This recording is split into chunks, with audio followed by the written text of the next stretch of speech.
திருஷ்டி அப்படின்னு விஷயத்தை பற்றி பல பதிவுகள் ஏற்கனவே பார்த்துருக்குறோம். அந்த வகையில் திருஷ்டி கழிக்க நீங்கள் விரும்புகிறீங்க அப்படின்னா ஒரு சில பொருட்களை எப்படி பயன்படுத்தணும், கடைக்கு திருஷ்டி கழிக்கும் பொழுது, வீட்டுக்கு திருஷ்டி கழிக்கும் பொழுது, மற்றவங்களுக்கு திருஷ்டி கழிக்கும் பொழுது எப்படி அதை பயன்படுத்தணுன்றதை நீங்கள் தெரிஞ்சுக்கணும். அதாவது தேங்காயாகட்டும், எலுமிச்சம்பழமாகட்டும், தும்ட்டிக்காயாகட்டும், பூசணிக்காயாகட்டும், ஊமத்தங்காயாகட்டும், இது அனைத்துமே சைவ பலி. ஒரு பூசணிக்காய் ஒரு ஆளுக்கு சமானம், ஒரு தும்ட்டிக்காய் ஒரு ஆட்டுக்கு சமானம், ஒரு ஊமத்தங்காய் ஒரு பன்றிக்கு சமானம், ஒரு எலுமிச்சம்பழம் 7 ஆட்டுக்கு சமானம், ஒரு தேங்காய் ஒரு பெரிய இதுக்கு சமானம். இந்த மாதிரி சில விஷயங்கள் சாஸ்திரத்தில் சொல்லப்பட்டிருக்குது. அப்போது அதை பயன்படுத்தும் பொழுது நீங்கள் சில விஷயங்களை செய்ய வேண்டியது இருக்கும். வீட்டுக்கு திருஷ்டி கழித்தாலும், சாதாரண கடைக்கு திருஷ்டி கழித்தாலும் அதை முதல்ல கண் திறக்கணும்.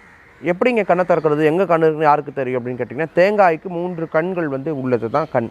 அப்போ குடுமியை போட்டுட்டு அந்த தேங்காய்க்கு மஞ்சள் பூசி குங்குமம் இட்டு அந்த கண்ணு மேலே கற்பூரம் வச்சு கடையோ வீட்டையோ சுற்றி வெளியே உடைச்சிட்டு, சரிங்களா, வரும்பொழுது மஞ்சள் தண்ணி தெளிச்சுட்டு உள்ளே வரணும், வந்து தண்ணி குடிக்கணும்.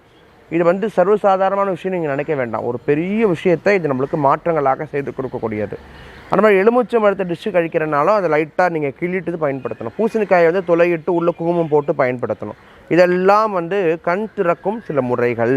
ஆனால் இதை தெய்வத்துக்கு பலியிடும் பொழுது முழுவதுமாக அப்படியே தான் பலியிடணும். அப்போது அதை ஓப்பன் பண்ணாதான், அந்த கண்ணை திறந்தால் தான் தீய சக்திகள் அதுக்குள்ளே ஆவாகனம் ஆக முடியும். அப்படியே நீங்கள் செய்தீங்கன்னா எந்த விதமான பலனும் கிடையாது. பலி கொடுக்கறதுன்றது வேறு விஷயம், திருஷ்டி கழிக்கிறதுன்றது வேறு விஷயம். ரெண்டுத்தையும் போட்டு நீங்கள் குழப்பிக்க வேண்டாம். ஆக இந்த முறையில் நீங்கள் திருஷ்டி கழிக்கிறீங்க அப்படின்னா கண்டிப்பாக அது உங்களை விட்டு நிவர்த்தி ஆகும். கண்கூடாக நீங்கள் அதை நீங்கள் பார்க்க முடியும். நல்ல பலன் கொடுக்கக்கூடிய பரிகாரம் முயற்சி பண்ணி பாருங்கள். அமாவாசை நாட்களை தொடர்ந்து செய்யும் பொழுது நல்ல மாற்றங்கள் உங்களுக்கு கிடைக்கும். முயற்சி செய்து பாருங்கள். நன்றி.